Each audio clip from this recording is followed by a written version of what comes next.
ಇನ್ನೊಂದು ವಾರದಲ್ಲಿ ರಾಜ್ಯ ರಾಜಕೀಯದ ಭವಿಷ್ಯ ನಿರ್ಧಾರ. ಬಿಎಸ್ವೈಗೆ ಬೈ ಎಲೆಕ್ಷನ್ ಮಾಡು ಇಲ್ಲವೇ ಮಡಿ ಹೋರಾಟ.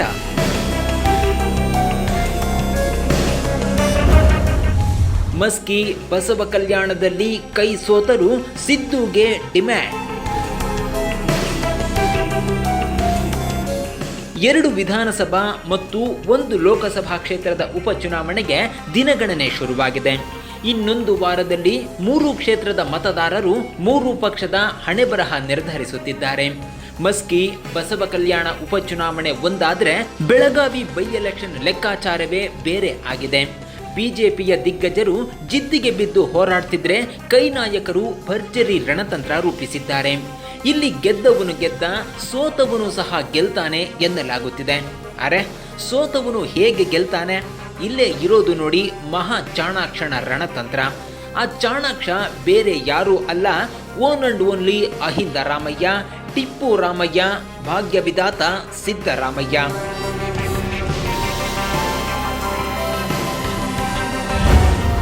ಮಸ್ಕಿ ಬಸವ ಕಲ್ಯಾಣಕ್ಕಿಂತಲೂ ಬೆಳಗಾವಿನೇ ಸಿದ್ದು ಫೋಕಸ್. ಉಪಚುನಾವಣೆಗಳಲ್ಲಿ ಸಾಮಾನ್ಯವಾಗಿ ಆಡಳಿತ ಪಕ್ಷವೇ ಗೆಲುವು ಸಾಧಿಸುತ್ತೆ. 40 ವರ್ಷದ ರಾಜಕೀಯ ಅನುಭವ ಹೊಂದಿರೋ ಸಿದ್ದರಾಮಯ್ಯರಿಗೆ ಇದು ಚೆನ್ನಾಗೇ ಗೊತ್ತಿದೆ. ಕಾಂಗ್ರೆಸ್ ಅಧಿಕಾರದಲ್ಲಿ ಇದ್ದಾಗಲೂ ಇದು ಸಾಬೀತಾಗಿದೆ ಅಂತಾನೆ ಹೇಳುತ್ತಾರೆ. ಮಸ್ಕಿ ಬಸವ ಕಲ್ಯಾಣದಲ್ಲಿ ಹಣದ ಬಲ, ಅಧಿಕಾರದ ದುರ್ಬಳಕೆ ಹೆಚ್ಚಾಗಿದೆ. ಹೀಗಾಗಿ ಉಪಚುನಾವಣೆಯ ಬಗ್ಗೆ ಸಿದ್ದರಾಮಯ್ಯ ಮಹಾ ಚಾಣಾಕ್ಷ ರಣತಂತ್ರ ರೂಪಿಸಿದ್ದಾರೆ. 2 ವಿಧಾನಸಭಾ ಕ್ಷೇತ್ರದಲ್ಲಿ ಕಾಂಗ್ರೆಸ್ ಅಭ್ಯರ್ಥಿಗಳು ಸೋತರೂ ಪರವಾಗಿಲ್ಲ. ಬೆಳಗಾವಿ ಲೋಕಸಭಾ ಕ್ಷೇತ್ರದಲ್ಲಿ ಗೆಲುವು ಸಾಧಿಸಲು ಪಣ ತೊಟ್ಟಿದ್ದಾರೆ. 3 ಕ್ಷೇತ್ರದಲ್ಲಿ ಮತಬೇಟೆ ನಡೆಸಿರೋ ಸಿದ್ದರಾಮಯ್ಯನವರು ರಾಜ್ಯ ಕೇಂದ್ರ ಸರ್ಕಾರದ ವಿರುದ್ಧ ಸಿಡಿದಿದ್ದಾರೆ. ಸಿಎಂ ಯಡಿಯೂರಪ್ಪ ಸರ್ಕಾರ ಸಂಪೂರ್ಣ ವಿಫಲವಾಗಿದೆ. ಈ ಉಪಚುನಾವಣೆಯನ್ನು ಮತದಾರರು ಬಿಜೆಪಿಗೆ ಬುದ್ಧಿ ಕಲಿಸಲು ಬಳಸಿಕೊಳ್ಳಬೇಕು ಎಂದೇ ಕರೆ ನೀಡಿದ್ದಾರೆ.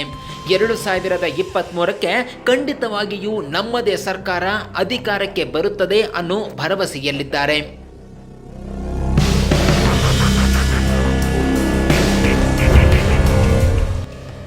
ಬಿಜೆಪಿ ವಿರೋಧಿ ಅಲೆಗೆ ಸಿದ್ದು ಕೈಗೆ ಸಿಕ್ಕಿರೋ ರಾಮಬಾಣ.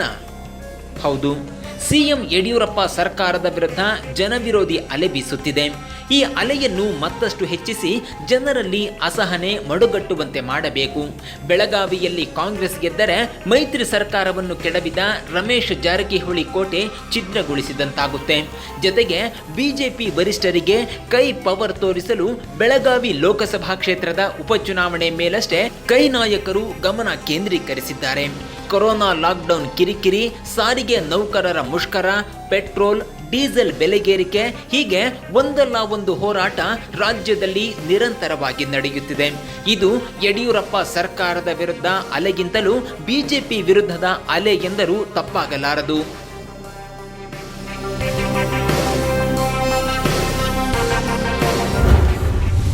ಬೈ ಎಲೆಕ್ಷನ್ನಲ್ಲಿ ಬಿಜೆಪಿ ಗೆದ್ರೆ ಮಾತ್ರ ಬಿಎಸ್ವೈ ಬಚಾವ್. ಯಡಿಯೂರಪ್ಪ ಸರ್ಕಾರ ಎಷ್ಟೇ ಜನಪರ ಯೋಜನೆಗಳನ್ನು ಘೋಷಣೆ ಮಾಡಬಹುದು, ಉತ್ತಮ ಆಡಳಿತ ನೀಡುವ ಪ್ರಯತ್ನ ಮಾಡಬಹುದು. ಆದರೆ ಬಿಜೆಪಿ ಪರ ಜನರ ಒಲವು ಮುಂದಿನ ಚುನಾವಣೆ ವೇಳೆಗೆ ಬದಲಾಗುವ ಸಾಧ್ಯತೆ ಇದೆ. ಹೀಗಾಗಿ ಬಿಜೆಪಿ ವರಿಷ್ಠರು ವಯಸ್ಸಿನ ಕಾರಣ ನೀಡಿ ಯಡಿಯೂರಪ್ಪ ಅವರನ್ನು ಸಿಎಂ ಕುರ್ಚಿಯಿಂದ ಕೆಳಗಿಳಿಸಲು ಚಿಂತನೆ ನಡೆಸಿದ್ದಾರೆ.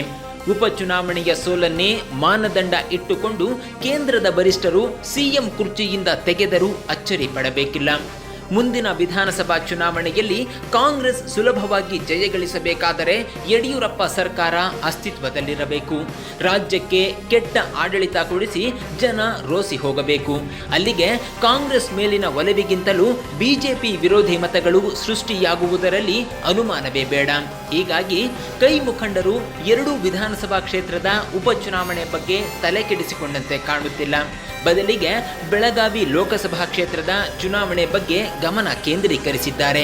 ಯಡಿಯೂರಪ್ಪ ಸಿಎಂ ಆಗಿ ಉಳಿಯಬೇಕಾದರೆ ಮಸ್ಕಿ ಹಾಗೂ ಬಸವ ಕಲ್ಯಾಣ ವಿಧಾನಸಭಾ ಉಪಚುನಾವಣೆಯಲ್ಲಿ ಬಿಜೆಪಿ ಅಭ್ಯರ್ಥಿಗಳು ಗೆಲ್ಲಬೇಕು.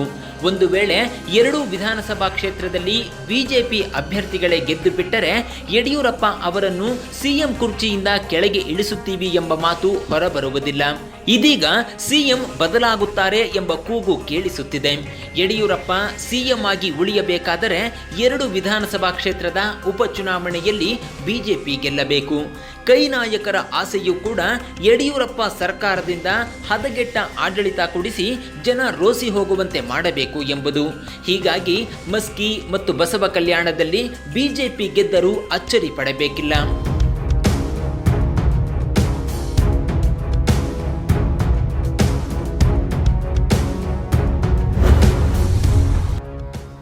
ಒಂದೇ ಕಲ್ಲಿಗೆ 2 ಹಕ್ಕಿ ಹೊಡೆಯಲು ಬಂಡೆ ಪ್ಲಾನ್. ಆಪರೇಷನ್ ಕಮಲದ ಮೂಲಕ ಕಾಂಗ್ರೆಸ್ ಮತ್ತು ಜೆಡಿಎಸ್ ನೇತೃತ್ವದ ಸರ್ಕಾರವನ್ನು ಉರುಳಿಸಿದ್ದು ರಮೇಶ್ ಜಾರಕಿಹೊಳಿ.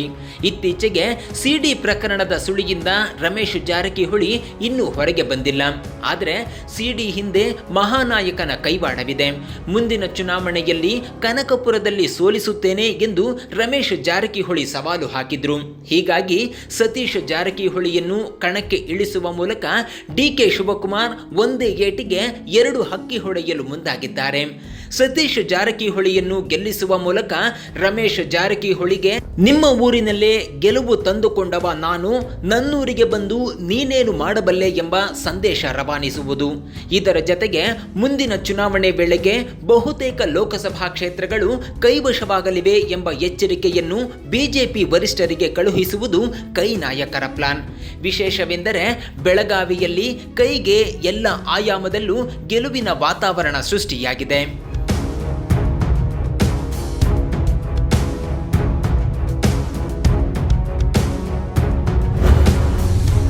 ಪಂಚಮಸಾಲಿ ಮತ ಕೈ ಹಿಡಿದ್ರೆ ಸಾಕು, ಸತೀಶ್ಗೆ ಗೆಲುವು. ಬೆಳಗಾವಿ ಲೋಕಸಭಾ ಕ್ಷೇತ್ರದಲ್ಲಿ ಪಂಚಮಸಾಲಿ ಸಮುದಾಯದ್ದೇ ಪಾರುಪತ್ಯ. 2A ಮೀಸಲಾತಿಗಾಗಿ ಆಗ್ರಹಿಸಿ ಸ್ವಾಮಿ ವಚನಾನಂದ ನೇತೃತ್ವದಲ್ಲಿ ಬಹುದೊಡ್ಡ ಹೋರಾಟ ನಡೆದರೂ ಯಡಿಯೂರಪ್ಪ ಸರ್ಕಾರ ಸೊಪ್ಪು ಹಾಕಲಿಲ್ಲ.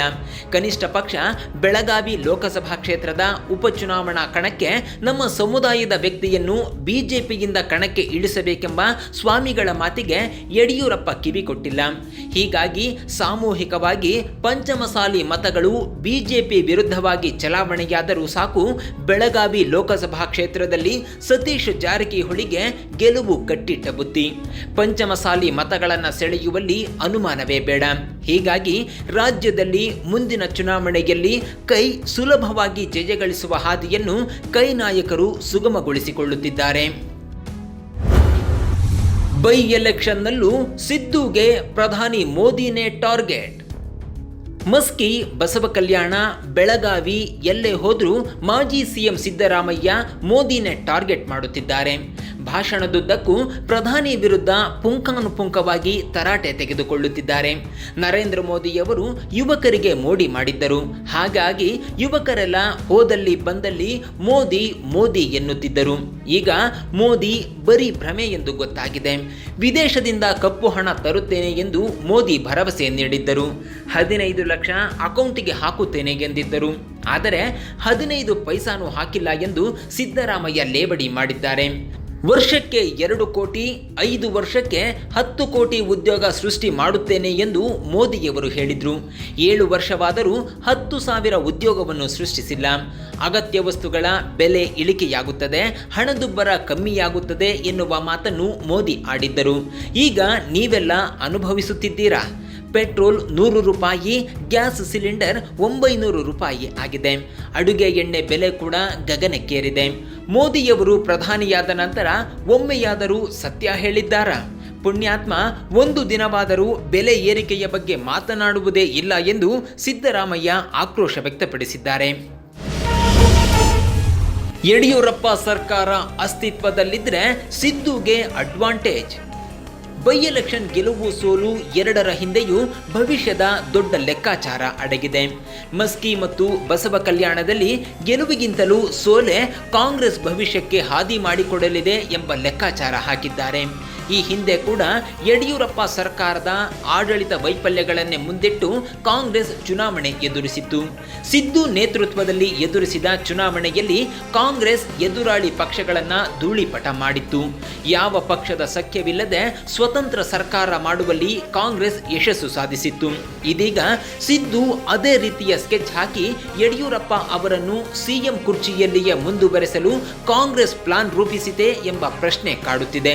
ಸಿದ್ದರಾಮಯ್ಯರ ಈ ಚಾಣಾಕ್ಷ ತಂತ್ರ ಕೈ ಹಿಡಿಯುತ್ತಾ 2013ರ ರಿಸಲ್ಟ್ 2023ಕ್ಕೂ ರಿಪೀಟ್ ಆಗುತ್ತಾ? ಯಡಿಯೂರಪ್ಪರನ್ನ ಸಿಎಂ ಕುರ್ಚಿಯಿಂದ ಇಳಿಸೋ ರಿಸ್ಕ್ ತೆಗೆದುಕೊಳ್ಳುತ್ತಾ ಬಿಜೆಪಿ? ನಿಮ್ಮ ಅಭಿಪ್ರಾಯವನ್ನ ಕಾಮೆಂಟ್ ಮಾಡಿ. ಈ ವಿಡಿಯೋ ಲೈಕ್ ಮಾಡಿ, ಶೇರ್ ಮಾಡಿ. ತಪ್ಪದೆ ಕರ್ನಾಟಕ ಸ್ಟುಡಿಯೋ ಸಬ್ಸ್ಕ್ರೈಬ್ ಮಾಡಿ, ಪಕ್ಕದಲ್ಲೇ ಇರೋ ಬೆಲ್ ಐಕಾನ್ ಒತ್ತಿ.